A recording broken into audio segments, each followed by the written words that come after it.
Salut copain, ça joue ou bien? Alors, t'as fêté ta gloire à la mort? T'as fêté ton jour de meurtre?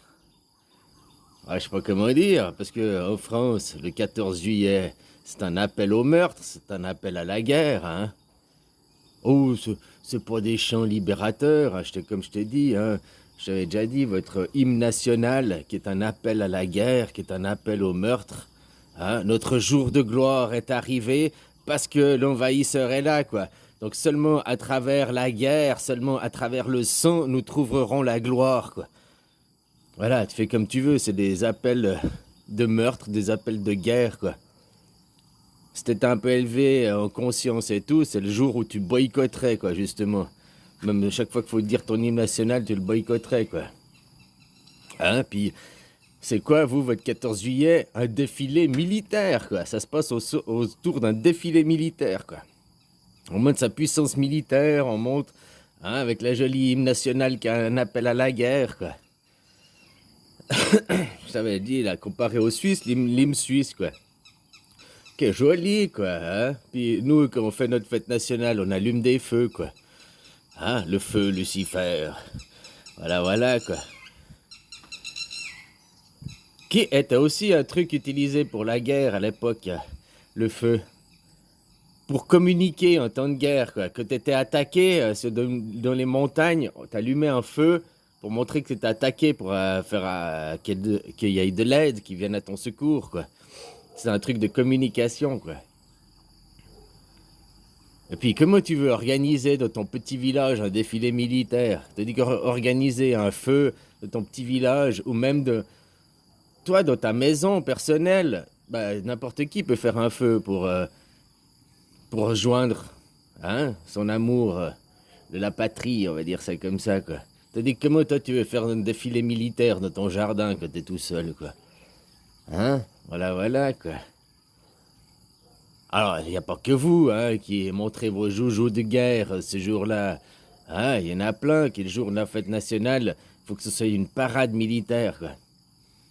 Hein, tout à travers la guerre, à travers le sang, quoi. C'est là qu'on peut voir les nations, ceux qui ont déjà pris une élévation de conscience ou pas, quoi, à travers leur comportement national, quand ils fêtent leur fête nationale, hein. Il y a d'autres pays, il n'y a pas que la Suisse, où nous, on n'a pas de défilé militaire, puis on monte pas, hein. Il y a d'autres pays où ils font rien à voir à côté avec le militaire le jour de leur fête nationale. Il y a aussi d'autres pays qui ont des chansons d'hymne national qui sont pas des appels à la guerre, quoi. Hein? Notre jour de gloire est arrivé à travers le sang, à travers le... Nous aurons la gloire, quoi. Ouais, voilà, quoi. Voilà, là, quoi. Des choses pareilles, quoi, quoi. Ah, c'est comme que la création, Adam et Ève, le petit serpent. Mais le serpent, dans la création, c'est le serpentin. Le serpentin, il avance en serpentin, quoi. Il ondule, hein, le serpentin, quoi. Le serpent, il représente le créateur. Il représente le temps. Alors, il y a plusieurs interprétations possibles, mais ça, c'en est une aussi. Hein?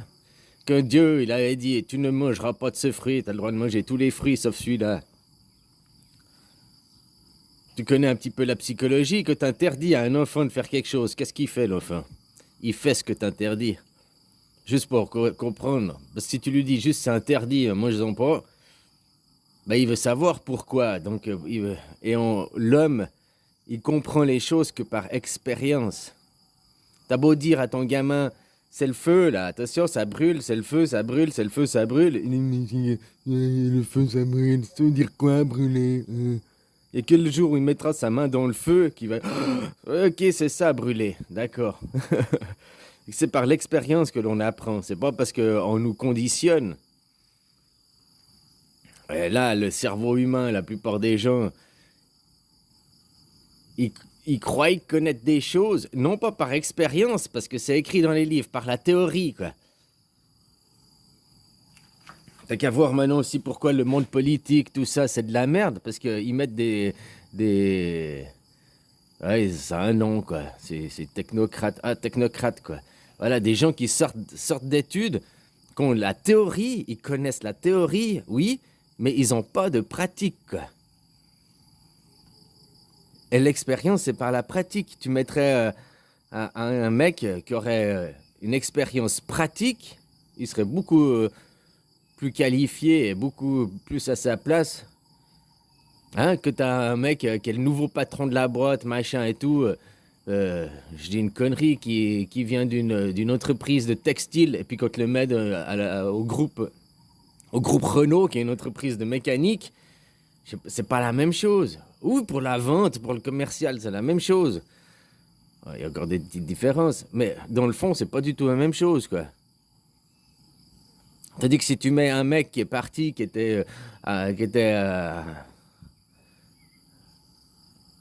du bas de l'usine, du bas de l'échelle, qui a passé par toutes les étapes avant d'arriver en haut, il comprend toutes les étapes. Tu comprends ce que je veux dire? Il n'est pas juste dans la théorie, et puis il arrive à comprendre les gens parce qu'il a été à un moment donné ces gens. Il a été à un moment le mec qui était derrière les machines. Il a été à un moment...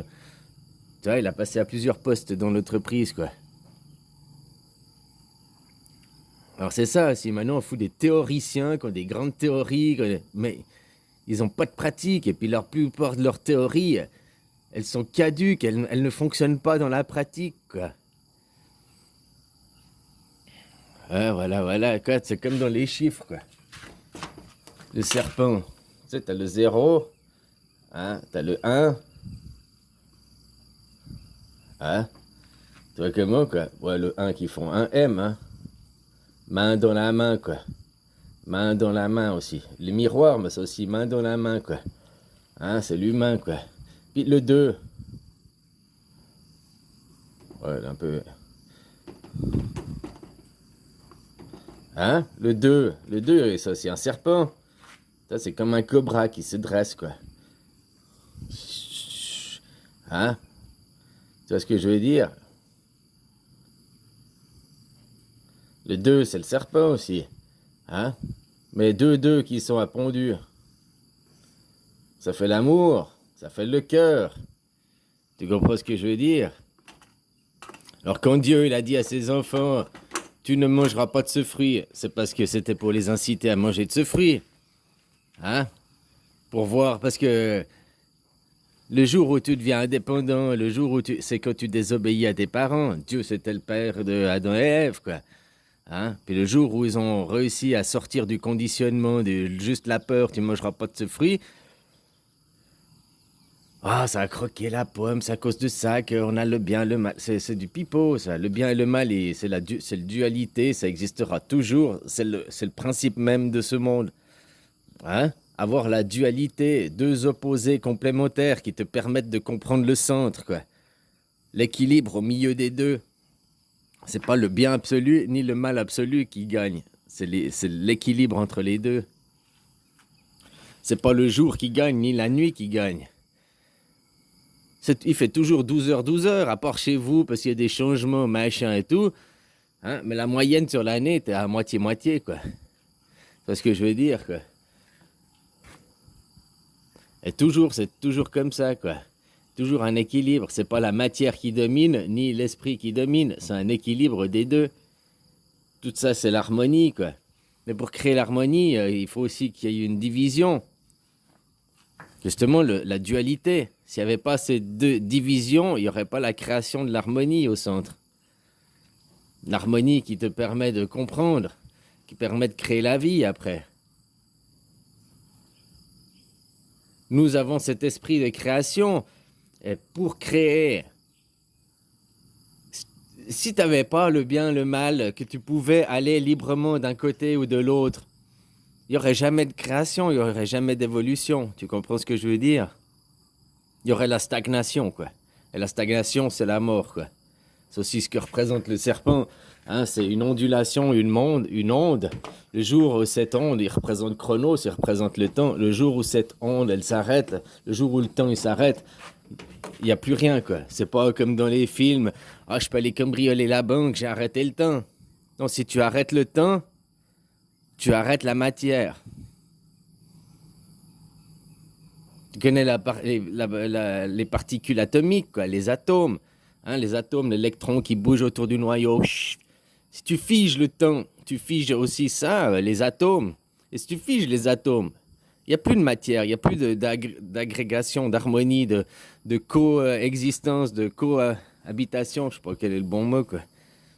Tu vois ce que je veux dire?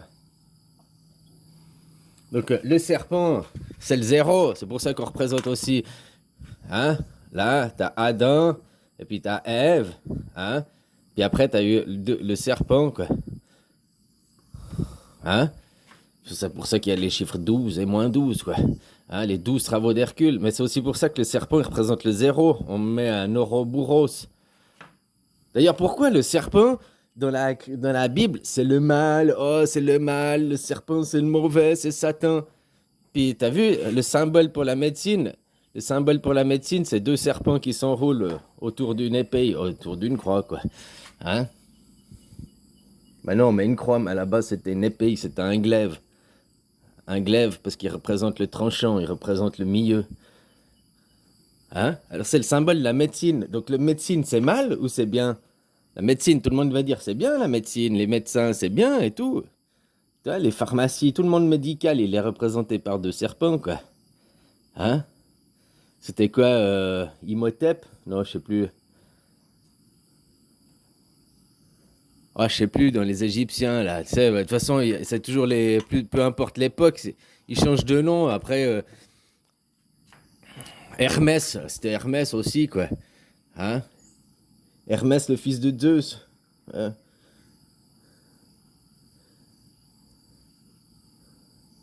Non, Hermès, c'est aux Égyptiens. Non, mais il y a Hermès aussi en,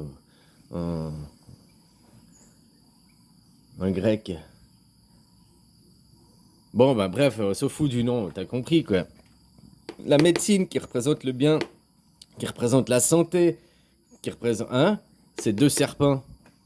Et puis dans la Bible, le serpent, on vient te dire, pourquoi deux serpents comme les Kundalini, hein? La Kundalini, c'est aussi deux serpents. On te parle toujours que d'un serpent. Mais il y en a deux, quoi. T'as un serpent qui représente le monde extérieur, qui te fait aller à l'extérieur. Et t'as un serpent qui fait l'inverse, qui est l'intérieur, quoi. C'est le monde extérieur, le monde intérieur. Les deux serpents, les deux temps, quoi.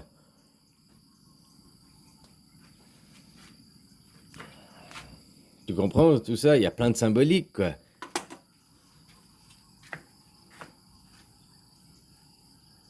Alors pourquoi les gens ils ont peur du serpent? Le serpent dans la Bible, c'est Dieu qui revient pour les tenter, quoi. Parce que c'était une étape, il fallait de toute façon croquer cette pomme. Il fallait qu'un jour, ils arrivent à désobéir à leurs parents, quoi. C'est ce qui va les rendre adultes, c'est ce qui va les rendre grands, quoi, aussi. Comme toi que t'es enfant, le jour où tu arrives à plus écouter tes parents, à désobéir, à plus écouter leurs ordres, machin et tout, ben c'est là que tu prends de la maturité, que tu prends ton indépendance. Aussi. Et le serpentin, c'était rien d'autre que Dieu qui revient, enfin le Créateur qui revient, qui vient les tenter pour savoir que c'est le bon moment.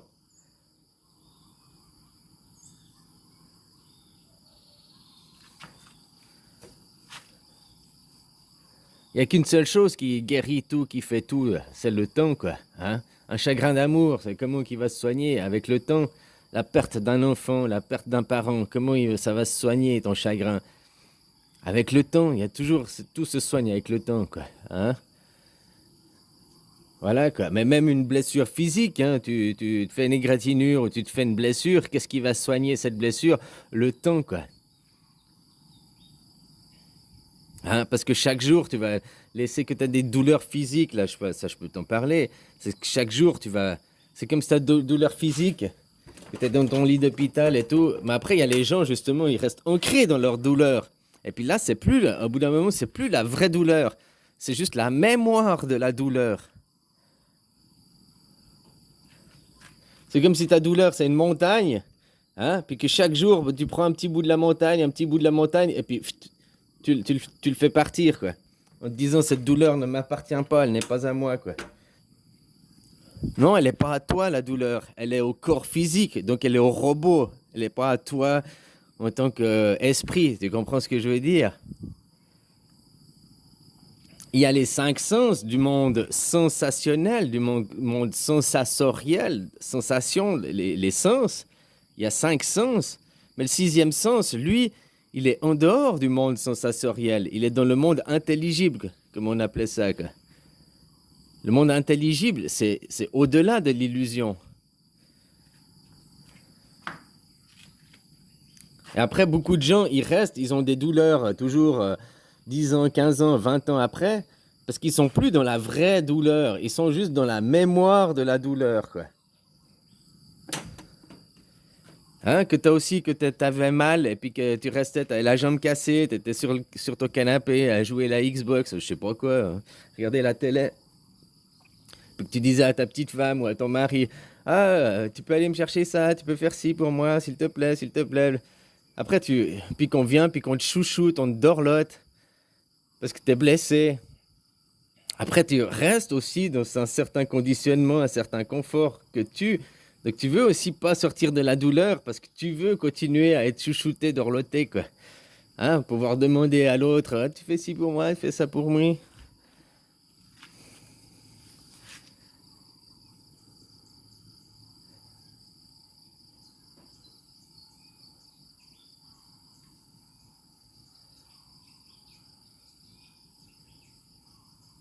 Enfin voilà, quoi, copain, quoi.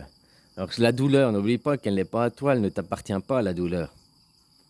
Maintenant, si tu es dans l'ego, l'intelligence artificielle, hein, si tu es à fond dans ton corps, oui, la douleur t'appartient, elle est à moi, j'ai mal. Ah, parce que justement, tu n'es pas l'utilisateur, tu n'es pas l'esprit. T'as pas appris à te connaître, hein, connais-toi. Connais-toi toi-même, tu sais, toutes ces phrases, quoi. Voilà, balaye devant ta porte, devant celle du voisin, quoi. Apprends à te connaître. Et le jour où tu apprendras à te connaître qui tu es pour de vrai, qui tu es, pas qui tu parais. L'ego, le mental, tout ça, c'est du paraître, tout ça, c'est du conditionnement, tout ça, c'est comme des lignes de code. C'est comme je t'expliquais l'ordinateur. T'achètes un ordinateur, il est vierge. Il est plus performant que ton ordinateur d'avant, c'est clair, mais il est vierge. Il est encore pas. Tu dois reprendre tes anciennes photos, tu dois reprendre tes anciennes images, tu dois remettre tes vieux programmes dedans. Ben, t'es pas obligé de remettre tous tes vieux programmes et tes vieilles images aussi. Et un ordinateur, il est con. Il va jamais faire quelque chose que tu ne le demandes, que l'utilisateur ne te demande pas de faire. Ton ordinateur, il peut faire des tableaux Excel, il peut faire des lettres, machin, avec des correcteurs d'orthographe pour toi. Tu peux jouer, tu peux faire plein de choses avec ton ordinateur.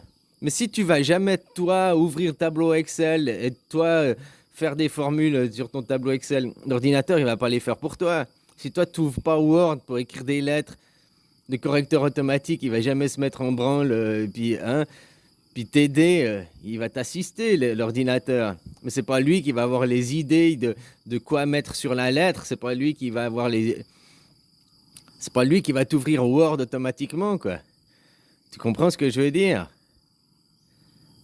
Donc, derrière, si l'utilisateur, lui, il reste bobet, bah, l'ordinateur, il a beau être plus performant, l'ordinateur, il a l'intelligence de son utilisateur, hein. L'ordinateur a l'intelligence de son utilisateur. Donc l'utilisateur, c'est l'esprit. Si ton esprit, tu ne fais pas un travail, des remises en question et tout, puis que tu ne travailles pas sur toi-même, sur ton esprit, ton ordinateur, donc ton ego, machin, ne va jamais le faire pour toi. Les réponses que tu cherches et tout, c'est pas de ton ego, puis c'est encore moins dans la matière qu'il faut aller les chercher, quoi. Si tu comprends ce que je veux dire. C'est pas dans le monde extérieur que tu vas trouver l'utilisateur qui est ton monde intérieur. Voilà, quoi. Alors le serpent, le 2, parce que si là c'est le créateur, le premier temps, ça c'est le temps qui t'encercle, quoi, tu vois. Parce que ça fait un gros cœur, quoi. Hein?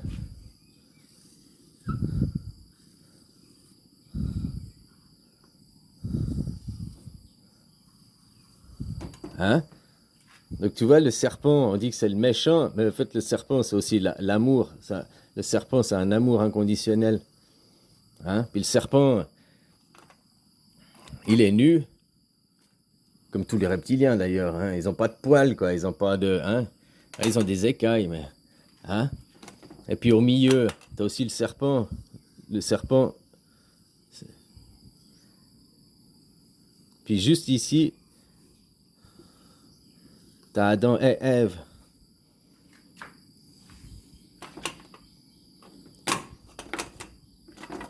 Après, ça sert à rien. Là tu as déjà 3, quoi. Hein? 1, 2, 3. Le serpent faisant aussi le fils de la Trinité, quoi. Symbole de Trinité aussi. Hein? Voilà, quoi. Oh, après, tu peux aller, hein. Les 4. Les 4. Les 4, c'est une flèche. Mais c'est aussi... Hein? Ça fait aussi le... Ça te donne les 4 axes, les 4 caves alliées.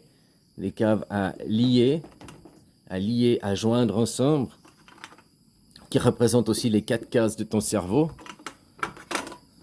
Oui, parce que dans le cerveau de l'être humain, tu as 4. Hein.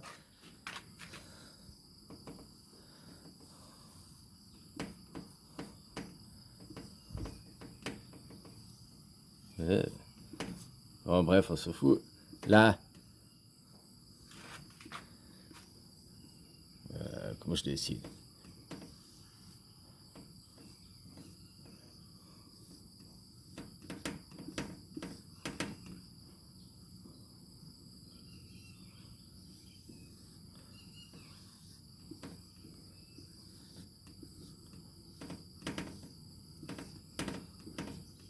Hein? Bon. Ton cerveau, il est en 4 parties, quoi. Il est en 4 parties. C'est-à-dire que là, il y a le côté droite, le côté gauche. Oh, bon, c'est l'inverse.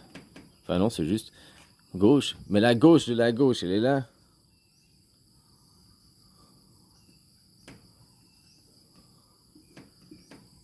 Il y a un côté droite, un côté gauche, un côté bas et un côté haut.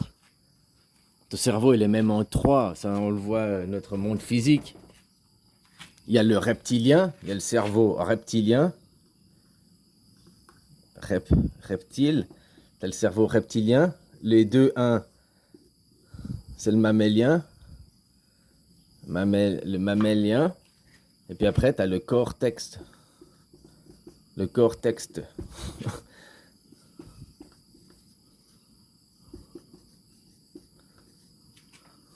C'est le cortex, quoi.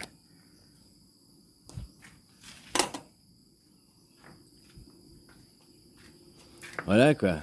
Et puis, qui sait, si, autant ton inconscient, c'est ton cerveau reptilien, c'est ton inconscience. C'est là où, en fait, réside, entre guillemets, ton esprit. Même si par la pinéale, connexion. Mais c'est plutôt la connexion, la pinéale, avec les autres. Comme le Wi-Fi aujourd'hui, quoi. Tu comprends ce que je veux dire, quoi.